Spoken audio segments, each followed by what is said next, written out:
Oklahoma Congressman and House Republican Policy Chairman Kevin Hern. Congressman, real question here. How do you divide the savings? Well, first of all, I tell you, you just pointed out how complicated the tax system is in America. It's I appreciate Elon, wanting to have the Doge dividend, but to your point, very difficult to figure out how to repatriate that back to the American people. But I think the real headline in all of this is that President Trump knows that we as American citizens will spend our dollar much more efficiently than the American federal government will. And so that's why we need to root out all this waste, fraud, and abuse and skinny down the size of government. And if you really want to have a limited government, you have to get the money out of Washington, D.C. and back to the people in the states across America.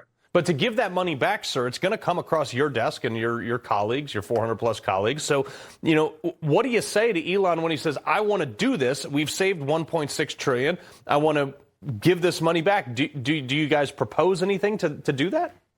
Well, the way it would work is that we're in the appropriation seasons now, so you would send less money to these agencies, thereby less money would come to Washington, D.C., and the money you have would stay in your pockets. And that way you wouldn't have to go back and divvy it up. That's why, quite frankly, we want to get this one big, beautiful bill passed through the House and, get the Senate, and we work together to get this done very efficiently and very effectively and quickly, so that we can use the next budget reconciliation later this year to codify a lot of the things that they're finding. Right. Well, that's actually the next thing I want to talk to you about, Congressman, because the Senate, there's been a little push and pull between the Senate and Mike Johnson and things like that. So, I don't want you to throw your boss under the bus or the speaker under the bus here. However, it's going to be difficult to get one big bill passed with everybody in agreements without the added, the game, how the added pork. Hey, if you get this, we'll put a bridge in Kentucky. We'll do this or we'll do that. You know what I mean? Well, actually, I think it's going to be easier in the House to get one bill passed than two. Obviously, the members of the Republican Party would pass the border and military spending. Probably 100% of the vote would go through for that. The issue would be is that there's a lot more complication in the extending the tax code, the Trump tax cuts from 2017, as you just simply described, and it gets even more complicated than that. There's so many different components that it took back in 2017 to get the necessary votes, and still lost 22 Republicans. The House can't lose a single vote. Imagine that. You've got to get 100% perfection to pass the bill.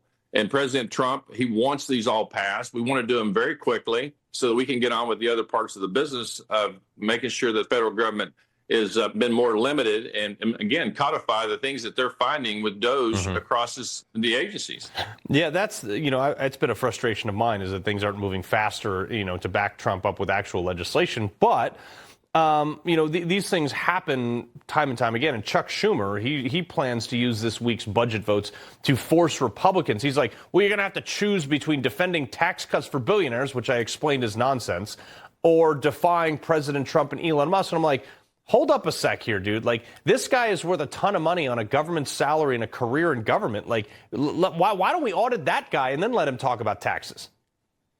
What's really crazy about this is that President Trump, he ran on getting after the waste, fraud, and abuse, as every president says they're going to do. President Trump's actually doing it the first time since another president did it, Bill Clinton. I actually read an article the other day where the vice president said there's a ridiculous amount of spending and we're going to cut it a lot, and then read that was Vice President Al Gore that said that.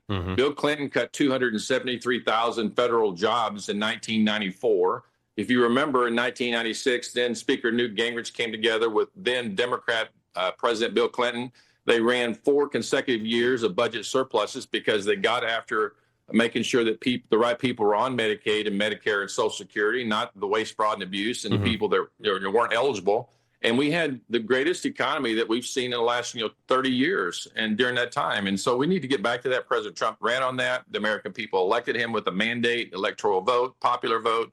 We need to work as a House and Senate, make sure we codify that. Yeah, and if we stop paying Social Security to 300-year-old people that don't exist, we'd be even better off. Congressman Kevin Hern, we appreciate you joining us, sir. Great to be with you. All right.